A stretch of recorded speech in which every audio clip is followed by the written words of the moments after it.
Life hadn't been easy for Jasmine Williams. As a single mother working the night shift at Memorial General Hospital, she barely made enough to keep a roof over her head and food on the table for her 10-year-old daughter Maya. But Jasmine never complained. She took pride in her work as a nursing assistant, treating each patient with the same care and dignity she'd want for her own family. Everything changed the night they brought in Liam Hayes. The whole hospital was buzzing about the millionaire businessman who'd crashed his Ferrari on the way to some fancy charity event. Jasmine remembered watching the news coverage, how his picture was plastered all over every channel, showing him at parties and corporate events with beautiful people in expensive clothes. But the Liam Hayes she met that first night was different from those glossy photos. Lying unconscious in the hospital bed, connected to beeping machines and IV drips, he looked almost ordinary, almost vulnerable. "I've been assigned to help with your care, Mr. Hayes," Jasmine said softly as she adjusted his pillows that first night. She always talked to her comatose patients, believing they could hear everything. "Don't worry, you're in good hands." As the weeks passed, Jasmine developed a routine with Liam. She'd come in at the start of her shift, check his vitals, and clean his wounds with gentle, careful movements. But it was during the quiet hours of the night that something special started to happen. She'd tell him about her day, about Maya's school achievements, or just read to him from whatever book she'd borrowed from the library. "Maya got an A on her science project today," she told him one night while changing his bandages. "She built this amazing model of the solar system. You should have seen how proud she was." During the day, a parade of important people would come through, lawyers in expensive suits, business partners with fake smiles, and his fiancée, Victoria Pierce. Victoria would sweep in wearing designer outfits, pose for a few photos with the unconscious Liam, then leave just as quickly, always talking on her phone about some party or charity event. Jasmine couldn't help but notice how none of them really touched Liam, how they talked about him instead of to him. She saw how his brother, Richard Hayes, would come with documents for the hospital to sign, speaking in whispers with Victoria in the hallway about company shares and board meetings. One night, after everyone had gone, Jasmine was finishing up her rounds when she heard unusual sounds from Liam's monitors. She rushed to his side, her heart pounding. His fingers were twitching. "Mr. Hayes, Liam, can you hear me?"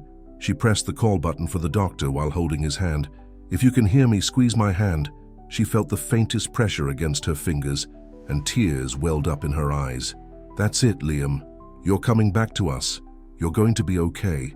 The doctors rushed in, and over the next few hours, Liam Hayes began his journey back to consciousness. Jasmine stayed past her shift, watching from the doorway as the medical team worked. She felt a strange mix of joy and sadness, joy that he was recovering, but sadness knowing that once he was awake, their quiet nights together would end. What she didn't know was that Liam had heard every word she'd said during those long nights, every story about Maya, every gentle touch as she cleaned his wounds, every soft encouragement had registered in his unconscious mind. And when he finally opened his eyes, the first person he saw was Jasmine, standing in the background while doctors checked his vital signs. Their eyes met across the room, and something passed between them, a connection that neither of them could explain. Liam felt his heart rate increase on the monitor, and Jasmine quickly looked away, busying herself with straightening his blankets. "Welcome back, Mr. Hayes," she said professionally, though her voice trembled slightly. "We've been waiting for you." Liam tried to speak, but his throat was too dry. He gestured for water, and Jasmine was there instantly, helping him take small sips through a straw. Her touch was familiar somehow, comforting in a way he couldn't explain. "You've been taking care of me," he managed to whisper, his voice hoarse from disuse. Jasmine nodded, suddenly self-conscious under his intense gaze. "Yes, Mr. Hayes. I'm one of your caregivers.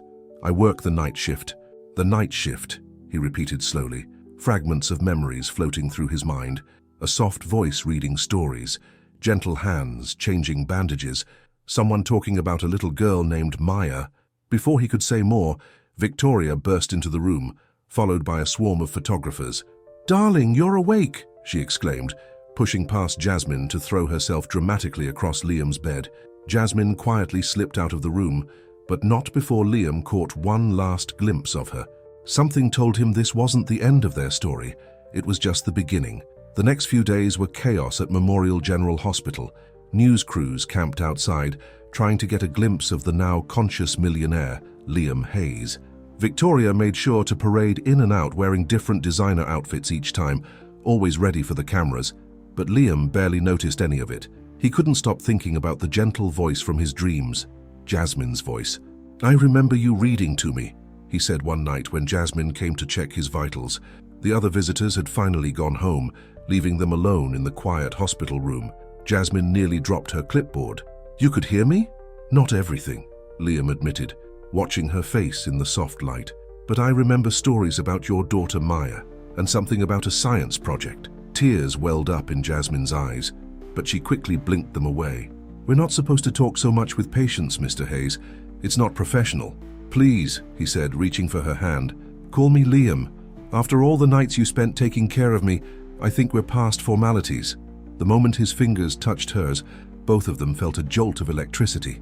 Jasmine pulled her hand away, her heart racing. "I should go check on my other patients." But Liam wouldn't let her retreat so easily. "Wait, tell me about Maya. How old is she?" Despite her better judgment, Jasmine found herself sitting in the chair beside his bed. "She's 10, smart as a whip and stubborn as they come. Just like her mother, I bet."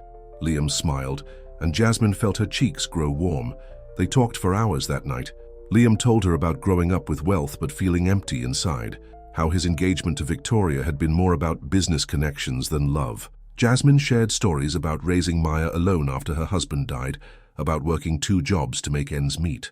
"You're the strongest person I've ever met," Liam said softly.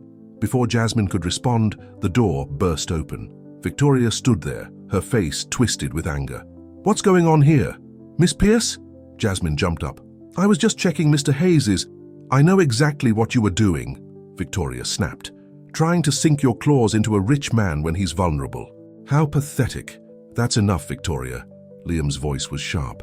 "Jasmine has taken better care of me than anyone else in this hospital." Victoria's eyes narrowed. "Oh, I'm sure she has. Taking very good care of you and your millions." "Get out," Liam said quietly. "Get out of my room, Victoria." "You can't be serious." Victoria laughed, but there was no humor in it. "You're choosing this. This nurse's aide over me?" "I said get out." After Victoria stormed off, Jasmine started to leave too, but Liam caught her wrist. "I'm sorry about her. Please don't let her drive you away." "Mr. Hayes, Liam, this isn't right. You're engaged. You're a patient. I'm just a worker here." "You're not just anything," Liam said firmly, "and that engagement was a mistake from the start. I see that clearly now." Over the next few days, Victoria didn't return to the hospital. Instead, Liam's brother Richard showed up with a team of lawyers. They huddled in Liam's room with the door closed, speaking in hushed voices about company shares and board votes. "They're trying to take control while you're weak," Jasmine overheard one of the nurses say. "Your brother and that fiancé of yours, they've been making moves behind your back." Liam wasn't surprised. He'd suspected something like this might happen, but he had bigger concerns now. Every night, he waited eagerly for Jasmine's shift to start. They would talk for hours about everything and nothing. He found himself sharing thoughts and feelings he'd never told anyone else. One night, Jasmine brought Maya to meet him. The little girl was shy at first, but soon she was showing Liam her science project and telling him about school. "Your mum tells me you want to be a doctor someday," Liam said. Maya nodded eagerly. "But Mum says medical school is really expensive." "Maya," Jasmine scolded, but Liam just laughed. "Well, maybe we can do something about that." He winked at Maya. Later that night, after Maya had fallen asleep in one of the visitor chairs, Liam watched Jasmine gently covering her daughter with a blanket. "Move in with me," he said suddenly. Jasmine's head snapped up. "What?" "When I get out of here. Both of you, move in with me. I have a house on the beach that's sitting empty. Maya could go to the best schools, and you wouldn't have to work these exhausting night shifts anymore." "Liam, I can't." "Why not? Because I'm rich and you're not? Because of what people might say? I don't care about any of that." "You barely know me," Jasmine whispered. "I know enough. I know that when I was lost in darkness, your voice led me back. I know that every time you walk into this room, my heart beats faster. Just look at the monitor if you don't believe me." Jasmine laughed through her tears, but before she could respond, alarms started blaring in the hallway. "I have to go," she said, hurrying to check on her other patients. Liam watched her go, his heart aching. He knew he was falling in love with her, and it terrified him. Not because of their differences in wealth or status, but because for the first time in his life, he had something real to lose. What he didn't know was that Victoria and Richard were already plotting their revenge. They'd hired private investigators to dig into Jasmine's past, looking for anything they could use against her. And they had found something that could destroy not just Jasmine's career, but her whole life. Victoria Pierce sat in her luxury penthouse office, a satisfied smile playing on her lips as she reviewed the private investigator's report about Jasmine Williams. Richard Hayes paced behind her, looking over her shoulder at the documents spread across her desk. "This is perfect," Victoria purred. "Our little nurse isn't as innocent as she pretends to be." The report revealed that 15 years ago, Jasmine had been involved in a medical lawsuit at another hospital. A wealthy patient had died under suspicious circumstances, and though Jasmine was eventually cleared of any wrongdoing, the incident had forced her to leave her previous nursing job. She never disclosed this on her application to Memorial General, Richard noted. "That's grounds for immediate termination." "Oh, we'll do much more than get her fired," Victoria smiled. "By the time we're done, she'll wish she'd never laid eyes on Liam Hayes." Meanwhile, at the hospital, Jasmine was helping Liam with his physical therapy. His strength was returning day by day, and the doctors said he might be released soon. As she supported him while he took careful steps down the hospital corridor, neither of them noticed the man in the dark suit, taking pictures from around the corner. "You're doing great," Jasmine encouraged, trying to ignore how aware she was of his arm around her shoulders. "Just a few more steps." "I have a confession to make," Liam said, slightly out of breath. "I'm not as weak as I'm pretending to be. I just like having you close to me." Jasmine laughed, but her heart was racing. "That's not very honest, Mr. Hayes." "Speaking of honesty," he said, stopping to look at her, "there's something I need to tell you. My lawyers have discovered that Richard and Victoria have been trying to take control of my company. They've been forging documents, making deals behind my back. I'm going to fight them, but it could get ugly." Jasmine helped him back to his room, worry creasing her forehead. "Maybe we should stop whatever this is between us. I don't want to make things more complicated for you." "You're the only thing in my life that isn't complicated," Liam said softly, reaching for her hand. "Everything else, the money, the company, the social obligations, it's all just noise. When I'm with you, I feel real." Before Jasmine could respond, Maya burst into the room, her face streaked with tears. Mom, there are people at school asking questions about Dad." Jasmine's face went pale. "What? What kind of questions?" "They were asking about how he died," Maya sobbed. "They said something about a hospital and money and—" "That's enough, sweetie," Jasmine cut her off, pulling her daughter close. She looked at Liam with panic in her eyes. "I need to handle this." "Jasmine, wait," Liam called as she hurried Maya toward the door. "Whatever it is, let me help." But Jasmine was already gone, leaving Liam alone with his growing concern. He pressed the call button for his nurse and asked for his phone. It was time to make some calls of his own. Later that night, Jasmine returned to work with dark circles under her eyes. She tried to avoid Liam's room, but he was waiting up for her. "Tell me about the lawsuit," he said quietly. Jasmine froze in the doorway. "How did you—" "I have resources, remember? I know about what happened at St. Mary's Hospital 15 years ago. I know you were accused of negligence when a patient died. And I know you were completely cleared of any wrongdoing." Tears filled Jasmine's eyes. "It was my first job as a nurse's aide. The patient was a wealthy businessman like you. His family couldn't accept that his death was natural. They needed someone to blame, and I was an easy target. Why didn't you tell me?" "Because it destroyed my life," Jasmine's voice broke. "I lost my nursing certification. I had to start over at the bottom. I was pregnant with Maya. Her father had just died in Afghanistan, and suddenly I was being accused of killing a patient for money. The scandal followed me everywhere. That's why I came here, changed my name back to my maiden name. I wanted Maya to have a fresh start." Liam struggled to sit up in bed. "Come here," he said softly. Jasmine shook her head. "You don't understand. Victoria and your brother, they're going to use this against me. They'll say I'm trying to do the same thing again, that I'm just after your money." "Let them try," Liam said fiercely. "I know who you are, Jasmine Williams. I know your heart. You've spent every night for months taking care of me, talking to me, bringing me back to life. No one who's only after money would do that." "I should have told you," she whispered. "Yes, you should have, but I understand why you didn't." He held out his hand to her. "No more secrets between us, okay?" Jasmine took his hand, and he pulled her close, wrapping his arms around her as she finally let herself cry. Neither of them noticed the security camera in the corner of the room, its red light blinking as it recorded their embrace. The next morning, Victoria Pierce called an emergency board meeting at Hayes Industries. As board members filed into the conference room, she connected her laptop to the projector. "Ladies and gentlemen," she smiled coldly, I think you'll find today's presentation very interesting.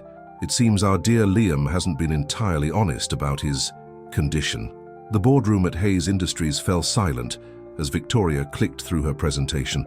On the large screen behind her, security camera footage showed Liam and Jasmine in intimate moments, him holding her hand, their late-night conversations, their embrace. "As you can see," Victoria said smoothly, "Mr. Hayes isn't as incapacitated as we've been led to believe. In fact, he appears quite comfortable with his caregiver." Richard Hayes stood up, his face a mask of concern. "My brother has always been vulnerable to manipulation. This woman, Jasmine Williams, has a history of targeting wealthy patients." He distributed copies of the old lawsuit documents. The board members murmured as they read through the details. "We believe," Victoria continued, "that for the good of the company we need to take immediate action. Liam is clearly not in his right mind, making decisions based on emotional manipulation rather than sound business judgment." Meanwhile, at Memorial General, Jasmine arrived for her shift to find an official-looking envelope waiting for her at the nurses' station. Her hands shook as she opened it. It was a notice of immediate termination. "I'm sorry, Jasmine," her supervisor said quietly. "The board received evidence of your previous lawsuit. You should have disclosed it on your application." Jasmine stood there, stunned, as security arrived to escort her from the building. "Please," she begged, "I need to explain to Liam. Mr. Hayes' family has filed a restraining order." The security guard said firmly, "You're not allowed any contact with him." Up in his room, Liam was arguing with his doctors. "What do you mean she's been fired? You can't do this. I'm the patient. I get to decide who takes care of me." "Actually, you don't," Richard said, walking into the room with a team of lawyers. "The court has just granted me temporary conservatorship over your medical and business decisions. You're not thinking clearly, Liam." "You planned this," Liam said, his voice shaking with anger. "You and Victoria. You've been planning this all along. We're protecting you," Richard insisted. "This woman has a history of getting close to wealthy patients and then—" "Her name is Jasmine," Liam shouted, trying to get out of bed. "And I love her." The monitors started beeping as Liam's blood pressure spiked. Nurses rushed in, and Richard stepped back, a satisfied look on his face. "You see, you're not well enough to make decisions right now. Just rest, little brother. We'll take care of everything." Across town, Jasmine sat in her small apartment, trying to explain to Maya why she was home early. The phone rang, another reporter wanting a statement about her relationship with Liam Hayes. She'd already received dozens of calls. "Mom," Maya asked quietly, "are we going to have to move again?" Before Jasmine could answer, there was a knock at the door. She opened it to find a well-dressed woman holding a briefcase. "Mrs. Williams, I'm Sarah Chen from White & Associates law firm. May I come in?" Jasmine hesitated, but something about the woman's kind eyes made her step aside. "I represent a group of former employees from Hayes Industries," Sarah explained, sitting down. "People who were pushed out by Richard Hayes over the years. We've been building a case against him, documenting his illegal activities, and now with what he's doing to his own brother." "Why are you telling me this?" "Because you're the key to exposing everything," Sarah said.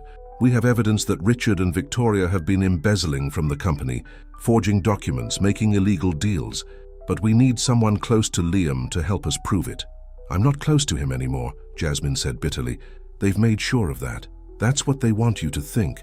But Liam Hayes didn't become one of the most successful businessmen in the country by being naive. Before all this happened, he gave me this to give to you." Sarah pulled an envelope from her briefcase. Inside was a letter in Liam's handwriting, along with a key and some documents. "My dearest Jasmine," the letter began, "if you're reading this, it means my brother and Victoria have made their move, but I've made some moves of my own." Jasmine's hands trembled as she read on. Liam had transferred a significant portion of his personal assets to a secret account out of Richard's reach. He'd also documented every suspicious transaction and meeting between Richard and Victoria over the past 2 months. "He knew they were coming after him," Sarah explained. "He just didn't expect them to come after you, too. The key is to a safety deposit box at First National Bank. Inside is everything we need to prove their corruption." "Why would he trust me with all this?" Jasmine whispered. "Because he loves you," Sarah said simply. "And because he knows what they did to you 15 years ago at St. Mary's Hospital." Jasmine looked up sharply. "What do you mean?" "The patient who died, the one you were accused of neglecting. He was Richard Hayes' business partner, and his death was no accident. Richard arranged it, then used you as a scapegoat to cover his tracks." Maya, who had been pretending not to listen from the kitchen, suddenly appeared at her mother's side. "Mom, are you going to help Mr. Liam?" Jasmine pulled her daughter close, thinking hard. She'd spent years running from her past, trying to protect Maya from scandal, but maybe it was time to stop running and start fighting back. "Yes," she said finally. "Yes, I am. But first, I need to make a phone call." She dialed a number she'd memorized but never used, the direct line to Liam's hospital room. To her surprise, he answered on the first ring. "Jasmine?" His voice was eager, worried. "Are you okay?" "I got your letter," she said softly. "Liam, there's something you need to know about your brother and St. Mary's Hospital." The next morning, Victoria Pierce strutted into Hayes Industries wearing her favorite power suit. She'd just finished another interview about her heartbreak over Liam's condition. The tabloids were eating up her story about a devoted fiancé standing by her man while he was being manipulated by a gold-digging caregiver. But her satisfied smile faded when she saw who was waiting in her office. "Hello, Victoria." Margaret Hayes, Liam and Richard's mother, sat regally behind Victoria's desk. The elderly woman hadn't been seen at the company in years, preferring to spend her time traveling the world, but there was nothing frail about her sharp eyes or the way she held up a copy of the morning's tabloid. "Mrs. Hayes," Victoria quickly composed herself. "What a wonderful surprise. If I'd known you were coming." "Save it," Margaret cut her off.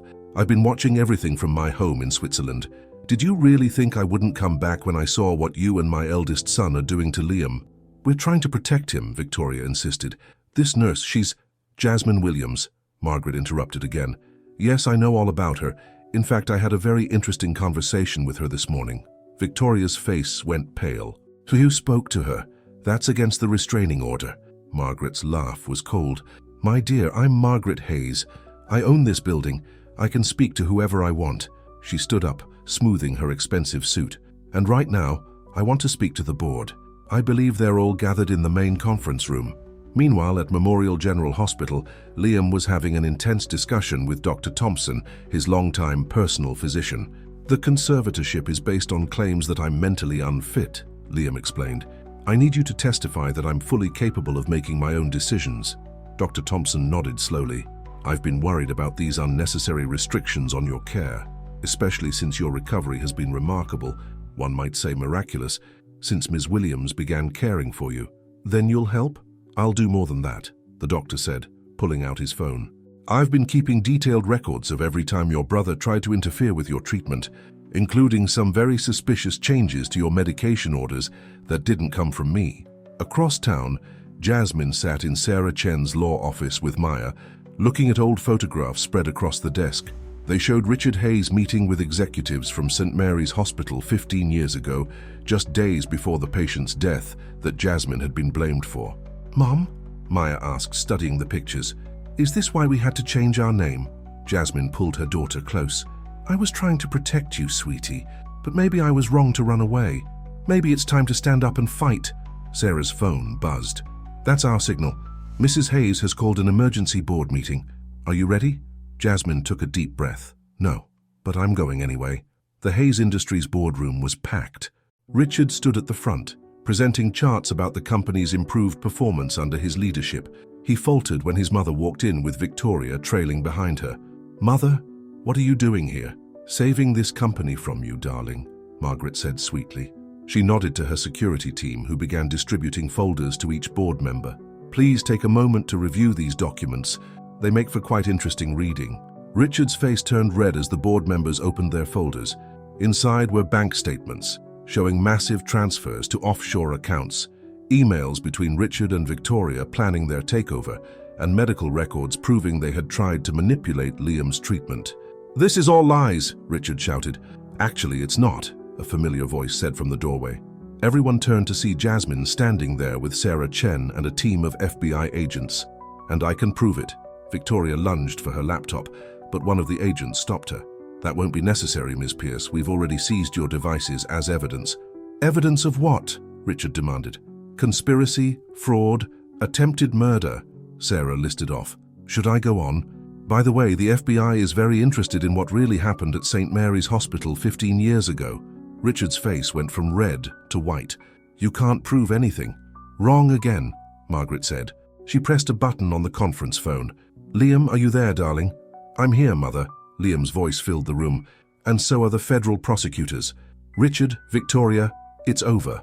Chaos erupted in the boardroom as the FBI agents began reading rights and placing handcuffs on Richard and Victoria. Board members hurried to distance themselves, claiming they had no knowledge of the illegal activities. Through it all, Jasmine stood quietly by the door, tears running down her face. Margaret Hayes walked over and took her hand. "My dear," the older woman said softly, "I believe there's someone at the hospital who very much wants to see you." "The restraining order," Margaret waved her hand dismissively. "Already taken care of. Come, my car is waiting downstairs. Maya too, of course," she added with a warm smile at Jasmine's daughter. "It's time this family was properly introduced to its newest members." Margaret Hayes's private elevator opened directly into the VIP wing of Memorial General Hospital.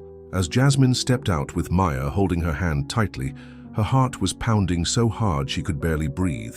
After everything that had happened, would Liam still feel the same way about her? She didn't have to wonder long. The door to his room was open, and he was sitting up in bed, already pulling out his IV lines despite the nurse's protests. "Liam Hayes, don't you dare take out those IVs," Jasmine said automatically, hurrying forward. His face lit up at the sound of her voice. "There's my nurse, always taking care of me." "I'm not your nurse anymore," she reminded him softly. "I got fired, remember?" "About that," Margaret interrupted, pulling out her phone. "I just spoke with the hospital board.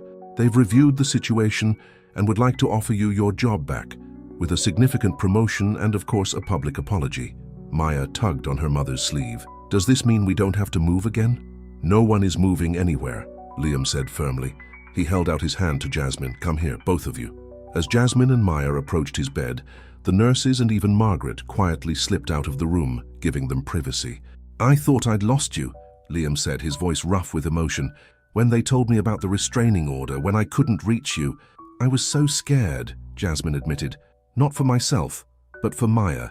Everything I've done for the past 15 years has been to protect her, to give her a stable life, and then suddenly it was all falling apart again." "Mum cried a lot," Maya added helpfully, making both adults laugh through their tears. "I'm so sorry about that," Liam said, reaching out to squeeze Maya's hand. "But you know what? Your mum is the bravest person I've ever met. She helped us catch some very bad people who were trying to hurt a lot of people." Maya beamed with pride. "I knew you weren't a bad person, Mum, not like those newspapers said." Jasmine pulled her daughter close, overwhelmed with love for this wise little girl who had endured so much change and uncertainty without ever losing her faith. "Speaking of newspapers," Liam said, "Mother is already working with our PR team. By tomorrow everyone will know the truth about Richard and Victoria's crimes, about what really happened at St. Mary's, everything." "I don't care what people think anymore," Jasmine said quietly. "I just care about you getting better." Liam's eyes sparkled. "Well, in that case I have something to confess. The doctors cleared me to leave the hospital 3 days ago." "What? Then why are you still here?" "Because I was waiting for you," he said simply. "I'm not taking another step forward in my life without you beside me. Both of you," he added, smiling at Maya. "Liam," Jasmine started, but he held up his hand. "Before you say anything, I want you to know that I understand if you need time. What you've been through, what both of you have been through, it's a lot. If you want to take things slow, get to know each other properly outside of this hospital room, I'll respect that." Jasmine felt tears welling up again. This man, who could have anything or anyone he wanted, was willing to wait for her, to consider her feelings and her daughter's needs above his own desires. "Actually," Maya piped up, "we already know him pretty well. Mom talked to him every night for months, remember?" Liam grinned. "She's right, you know. You told me everything about your lives during those nights, and I fell in love with both of you long before I opened my eyes. But that was different," Jasmine protested. "You were in a coma." "Was I?" Liam's eyes twinkled mysteriously. "Or was I just enjoying listening to your voice so much that I didn't want it to end?" Jasmine gasped. "You mean you could have woken up sooner?" Now, Margaret interrupted, returning to the room with Dr. Thompson. "Let's not get too excited. Liam still needs rest and care even if he is well enough to leave." "He certainly does," Dr. Thompson agreed. "In fact, I'm prescribing 2 weeks of home recovery care with a qualified medical professional." He winked at Jasmine. "Know anyone who might be interested in the job?" Later that evening, as the sun set over the city, Liam sat in a comfortable chair by his hospital window. Jasmine was curled up in the chair beside him, while Maya sprawled on the floor with her homework, occasionally asking Liam for help with her math problems. You know, Jasmine said softly, we still haven't figured out where we're going to live. Our apartment lease is up at the end of the month. I meant what I said before, Liam replied. The beach house is yours if you want it. No strings attached. And what about you? Well, he said carefully, I was hoping I might be invited to visit. Often? Maybe even permanently? Before Jasmine could respond, Maya looked up from her homework. Mum, can we get a dog if we move to the beach house? Mr. Liam said there's a big yard. Both adults burst out laughing, the tension broken. We'll see, Jasmine said, reaching for Liam's hand. We'll see. The Hayes beach house turned out to be more like a beach mansion. Jasmine stood in the circular driveway, holding a small box of belongings, while Maya ran excitedly from window to window, peeking inside. Mom, there's a pool, and look at the ocean view. Liam came up behind Jasmine, still walking with a slight limp from his hospital stay. Is it too much? He asked nervously. We can look for something smaller if you'd prefer. It's beautiful, Jasmine admitted. But Liam, I don't know the first thing about living in a place like this. I've spent my whole life in two-room apartments. Then we'll learn together, he said softly, because I don't know much about making a house feel like a home. This place has always just been somewhere I came to escape. But with you and Maya here, he took her hand, maybe it can become something more. The first few weeks were a period of adjustment for everyone. Maya started at her new private school, coming home each day with stories about the science lab and the advanced classes she could take. Jasmine insisted on cooking meals herself, rather than using the chef Liam offered to hire, though she did agree to let him teach her how to use the enormous professional kitchen. One morning, Jasmine woke early to find Liam already up, sitting on the beach deck with coffee and his laptop. Trouble sleeping? She asked, wrapping her robe tighter against the morning breeze. Just work stuff, he said, but she could see the tension in his shoulders. The board wants me to make a decision about Richard's replacement as COO. Jasmine sat beside him. What are your options? Well, most of the board wants me to promote Jeffrey Chen, Sarah's husband actually. He's been with the company for years, kept his head down during all of Richard's schemes, but what? Liam ran a hand through his hair in frustration. The press is still having a field day with our story. Some of the shareholders are nervous about more scandal. They think I should bring in someone from outside, someone with a spotless reputation who can help rebuild public trust. And what do you think? I think loyalty matters more than appearance. Jeff stood by me, helped gather evidence against Richard, even when it could have cost him his job. That means something. Jasmine squeezed his hand. Then trust your instincts. Later that day, while Liam was at the office making his announcement about Jeffrey's promotion, Jasmine took Maya shopping for school supplies. At the store, she overheard two women whispering and pointing at her. That's her, the nurse who landed herself a millionaire. I heard she planned it all, getting assigned to his room. Jasmine's hands shook as she picked up notebooks for Maya, but she held her head high. She wouldn't let gossip drive her into hiding again. Mom? Maya's voice was small. Those ladies are being mean about you. Some people just don't understand, Jasmine said, hugging her daughter. But we know the truth, and that's what matters. When they got home, there was a surprise waiting in the backyard, a golden retriever puppy with a red bow around its neck. Liam stood nervously on the deck as Maya squealed with delight and ran to play with the dog. I hope it's okay, he said to Jasmine. I remembered Maya asking about a dog, and this little guy needed a home. Jasmine laughed and kissed him. You're spoiling us. You deserve to be spoiled, he said seriously. Both of you. Oh, and Mother called. She's hosting a charity gala next month and insists we all attend. Jasmine's smile faded. A gala? Liam, I wouldn't know how to act at something like that. I've never even owned a formal dress. Then it's a good thing Mother volunteered to take you shopping. He grinned. She says it's her job to help you navigate high society, and trust me, there's no better teacher. That evening, as they watched Maya playing with the puppy, whom she'd named Einstein, on the beach, Liam noticed Jasmine seemed distracted. What's wrong? He asked. I saw my old supervisor from the hospital today, she said quietly. She offered me my job back again with that promotion they promised. Oh, Liam tried to keep his voice neutral. And what did you say? I told her I needed time to think about it. Jasmine turned to face him. I love being here with you and Maya, but I miss working. I miss taking care of people. It's who I am. I know, Liam said, pulling her close. And I would never ask you to give that up. Whatever you decide, I'll support you. Even if it means going back to night shifts, even then. Although, he added with a twinkle in his eye, I might have a better idea How would you feel about running your own medical clinic? Jasmine sat up straight. What? The Hayes Foundation has been looking to fund more community health projects. There's a neighborhood not far from here that desperately needs a free clinic. It would need someone to organize it, oversee the staff, ensure everyone gets quality care regardless of their ability to pay. Liam Hayes, Jasmine said, tears in her eyes. Are you offering to build me a clinic? No, he said seriously. I'm offering to help you build something you've always dreamed of. The clinic would be yours, your vision, your rules. The foundation would just provide the funding. Before Jasmine could respond, Maya came running up with Einstein, both of them covered in sand. Mom, can we have pizza for dinner? And can Einstein sleep in my room? Jasmine laughed, wiping her eyes. Pizza, yes, puppy, no, at least not until he's better trained. As they headed inside, Liam's phone buzzed with a message from his mother. Dress fitting tomorrow at 10, don't be late, and tell Jasmine to bring Maya.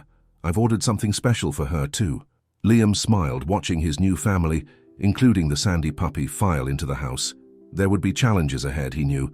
Society gossip, business pressures, the ongoing drama of Richard and Victoria's trial. But for the first time in his life, he felt truly happy. Not because of his wealth or success, but because he had found something real, something precious. Love had come to him in the most unexpected way, through the gentle hands and kind heart of a woman who had cared for him when he was at his most vulnerable. And now together, they were building something beautiful, a family, a future, a home. The night of Margaret Hayes' charity gala arrived all too quickly. Jasmine stood in front of her bedroom mirror, hardly recognizing herself in the midnight blue designer gown Margaret had helped her choose. The dress hugged her curves perfectly, with tiny crystals catching the light like stars. You look like a princess, Mom, Maya exclaimed from the doorway. She was wearing a matching junior version of Jasmine's gown, her hair done up in elegant braids by Margaret's personal stylist. So do you, sweetheart.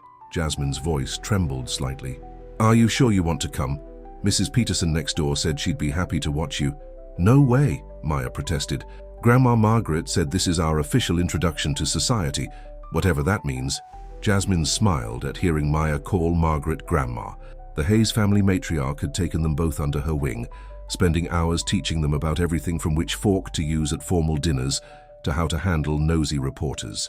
Liam appeared behind them in the mirror, looking handsome in his tuxedo.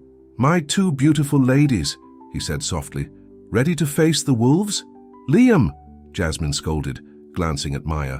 Sorry, but you know what these events are like. Half the people there supported Richard and Victoria. They're not going to make this easy for us.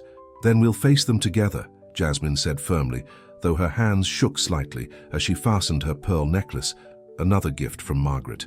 The Hayes mansion was transformed for the gala. Crystal chandeliers sparkled over elaborate flower arrangements, while string musicians played softly in the corner. As they entered, Jasmine could feel all eyes turned toward them. Remember what I taught you, Margaret said, appearing suddenly beside them in a regal red gown.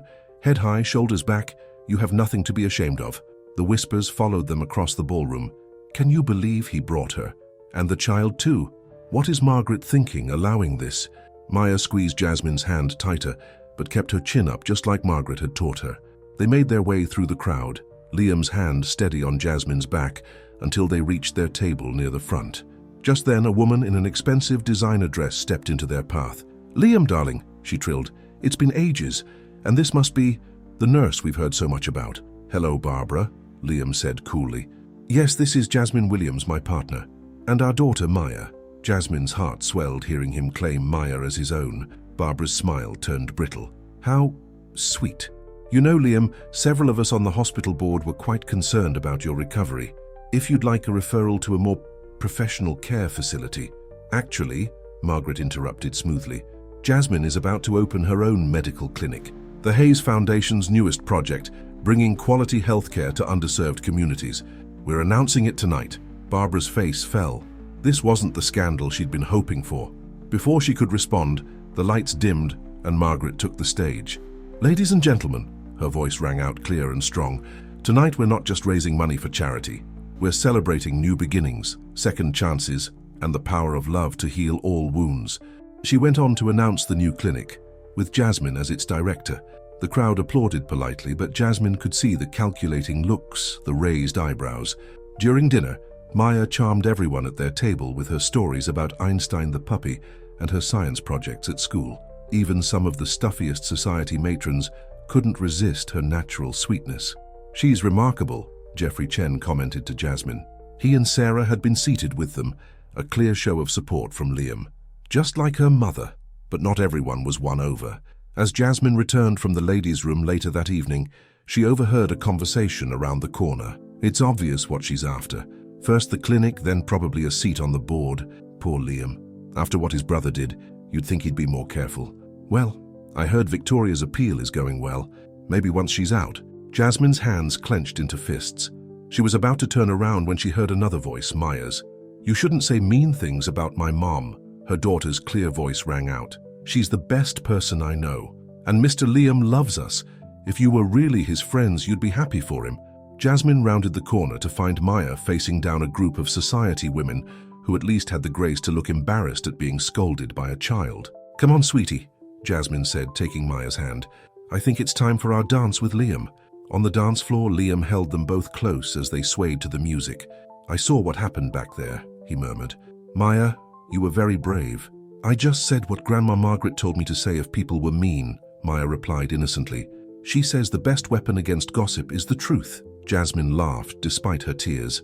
"Your Grandma Margaret is a very wise woman." Later that night, as they were getting ready to leave, Margaret pulled Jasmine aside. "You did wonderfully, my dear, but there's something you should know.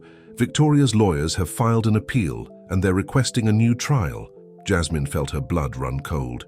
"Can they do that?" "They can try," Margaret said grimly. "But don't worry, we're ready for them. I've had my investigators digging deeper into what happened at St. Mary's all those years ago. We've found something that will ensure Victoria and Richard never bother our family again." Victoria Pierce sat in her prison cell, reading through legal documents with a satisfied smile. Her expensive lawyers had found a technicality in her case, evidence that might have been obtained improperly. It wasn't much, but it was enough to request a new trial. "Just wait, Jasmine Williams," she muttered, touching up her lipstick in her small mirror. "I'm not done with you yet." Meanwhile, at the beach house, Jasmine was going through old boxes from her past. The incident at the gala had shaken her more than she wanted to admit, bringing back memories she'd tried to forget. "What's all this?" Liam asked, finding her surrounded by papers on their bedroom floor. "Everything I saved from St. Mary's," she explained. "News clippings, hospital records, anything that might help prove what really happened that night." Liam sat beside her, picking up a yellowed newspaper article. The headline read, "Wealthy patient dies under suspicious circumstances. Young nurse under investigation." "I was so young," Jasmine said softly. "Just 22, pregnant with Maya, still grieving for her father. The patient, Mr. Anderson, was kind to me. He knew I was a war widow, and he'd lost his own son in Afghanistan. We'd talk during my night shifts about our loved ones." "What exactly happened that night?" Liam asked gently. "I found him in distress during my rounds. His heart monitor was going crazy, but when I called for help, the senior nurse said she'd already given him his medication. Later, they claimed I must have given him an extra dose by mistake, but I know I didn't." The doorbell rang, interrupting her story. It was Sarah Chen and Margaret Hayes, both looking serious. "Oh, we found something," Sarah said without preamble, spreading files across the dining room table. "Records of payments from Richard Hayes to the senior nurse who was on duty that night at St. Mary's. Clara Thompson." Jasmine gasped. "Nurse Thompson? But she testified that I was negligent." "Because she was paid to," Margaret said grimly. "But that's not all. Mr. Anderson wasn't just Richard's business partner. He was about to expose a massive fraud scheme.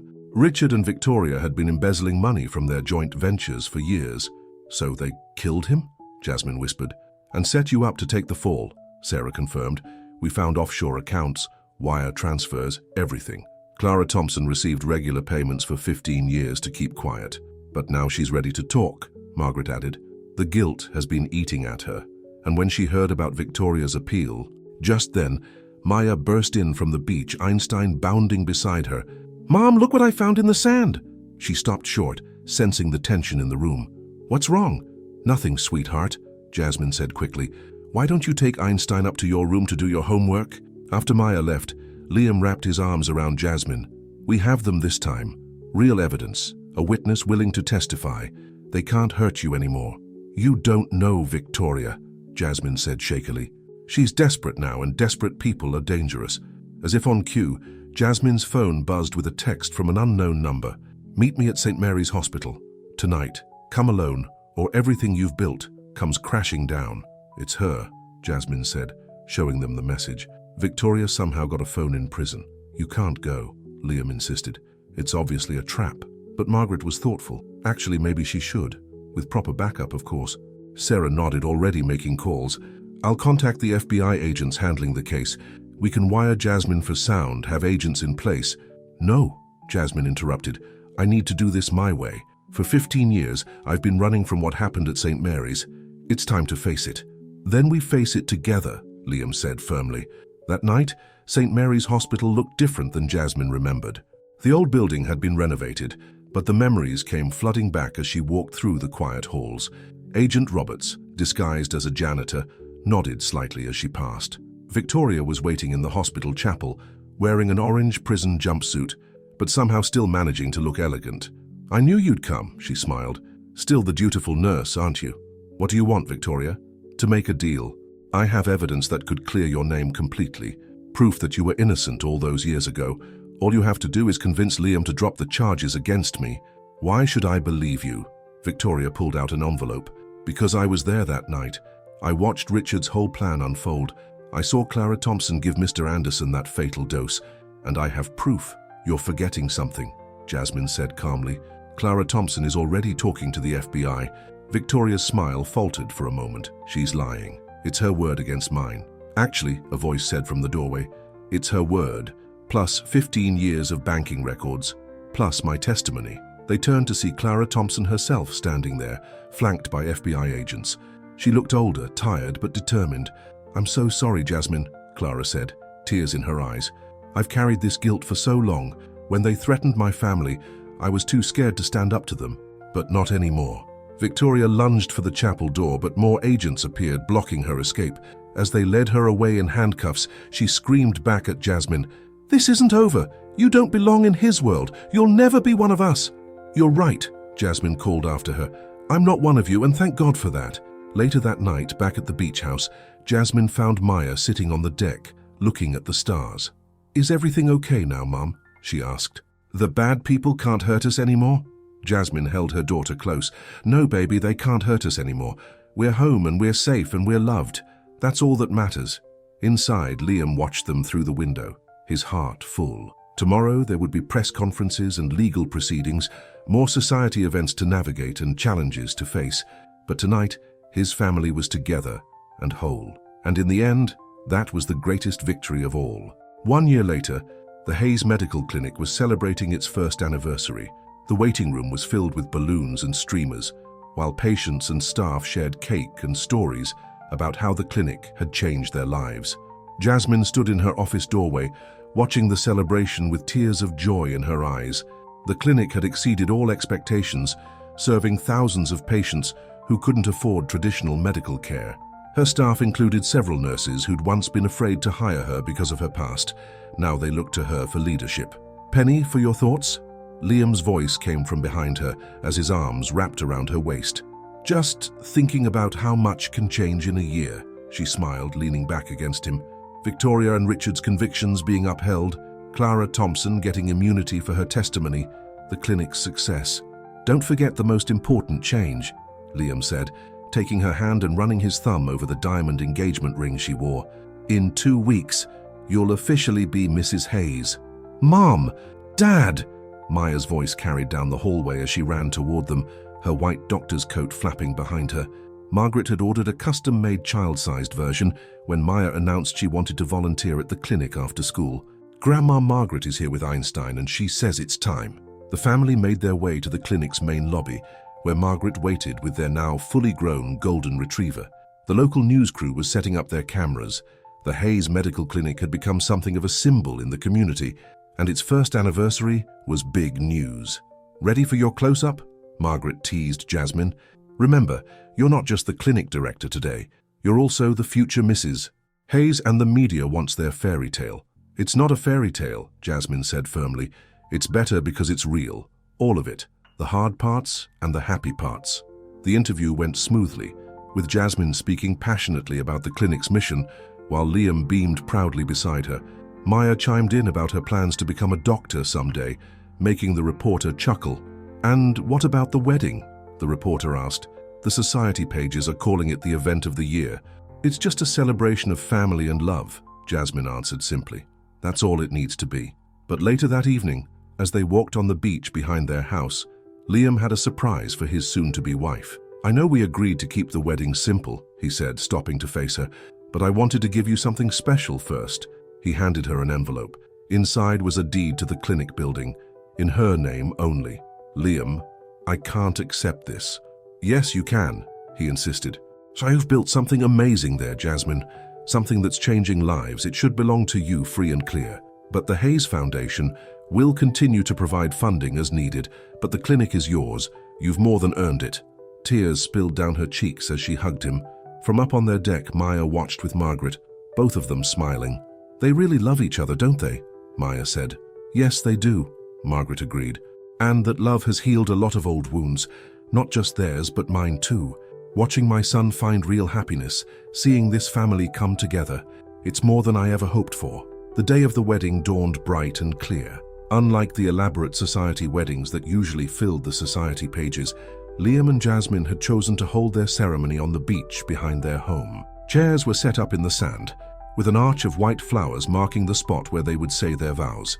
Maya walked down the aisle first, scattering rose petals, with Einstein trotting faithfully beside her.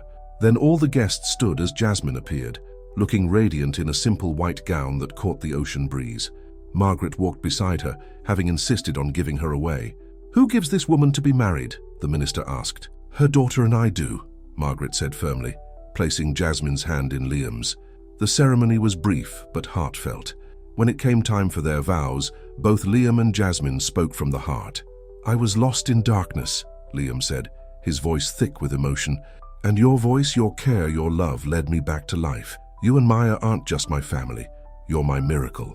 "You saw me," Jasmine replied through happy tears. "Really saw me, when I'd spent years trying to be invisible. You gave me the courage to stop running, to stand tall, to believe in myself again. You and Maya are my home." After they were pronounced husband and wife, the small group of guests, true friends and family only, celebrated under the stars. Jeffrey and Sarah Chen danced nearby, while Margaret taught Maya some classic ballroom steps. Even Clara Thompson was there, finally at peace with her past. Later, as the party wound down, the new family stood together at the water's edge. Maya had fallen asleep in Margaret's arms, worn out from all the dancing and excitement. "Happy?" Liam asked his new wife. "More than I ever dreamed possible," Jasmine replied. "You know, when I first started working at Memorial General, I was still so scared, so broken from everything that had happened.